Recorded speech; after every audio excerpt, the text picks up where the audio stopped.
নিষিদ্ধ ছাত্রলীগ নেতাকর্মীদের হাতে নির্মমভাবে খুন হওয়া বুয়েট শিক্ষার্থী আবরার ফাহাদের ষষ্ঠ মৃত্যুবার্ষিকী আজ। দিনটিকে জাতীয় দিবস হিসেবে ঘোষণা করার সিদ্ধান্ত নিয়েছে অন্তর্বর্তী সরকার। সোমবার প্রধান উপদেষ্টার ফেসবুক পেজে এই তথ্য জানানো হয়। বেলা ৩টায় রাজধানীর পলাশী মোড়ে স্মরণ সভা ও আগ্রাসন বিরোধী আর্টস্তম্ভ উদ্বোধন করা হবে। সন্ধ্যায় দেশের সব শিল্পকলা একাডেমিতে থাকছে প্রামাণ্য চিত্র প্রদর্শনী। ২০১৯ সালের ৫ অক্টোবর ভারতের সঙ্গে পানি ও গ্যাস চুক্তি নিয়ে ভিন্নমত পোষণ করে ফেসবুকে স্ট্যাটাস দেন আবরার।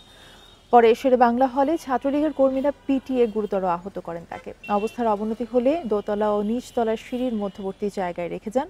পরে প্রাণ হারান আবরার ফাহাদ।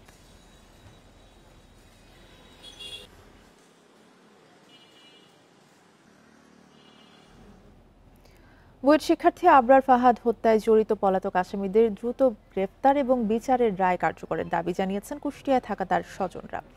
আবরারের বাবা জানান, মৃত্যুর ৬ বছর পার হলেও ছেলে হত্যায় জড়িত পলাতক ৪ আসামিকে গ্রেফতার করা যায়নি। এখনো বিচারের রায় কার্যকর না হওয়ায় হতাশ তিনি। যে বৈষম্যহীন রাষ্ট্র গঠনের জন্য আবরার শহীদ হয়েছেন, সেই স্বপ্নের বৈষম্যহীন রাষ্ট্র গঠন এবং দ্রুত রায় কার্যকরের দাবি জানান আবরারের বাবা। জানান, ২০১৯ সালের ৬ অক্টোবর কুষ্টিয়া থেকে ঢাকার বাসে তুলে দিয়েছিলেন তার বাবা।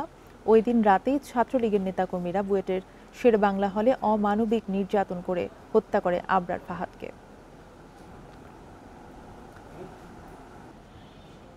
হত্যাকাণ্ডের সাথে জড়িত যারা ছিল তাদের ভিতর ৪ জন আসামি এখনও পলাতক রয়েছে, কিন্তু তাদের এখনও ধরার জন্য তারা এর আগে কয়েকবার উদ্যোগ নিয়েছিল, পায় নাই। কিন্তু এখন বর্তমান আর কোনো অভিযানও চালাচ্ছে না। তাদের কাছে আমরা জোর দাবি জানাইছি যাতে তাদের ধরার ব্যবস্থা করা হয়।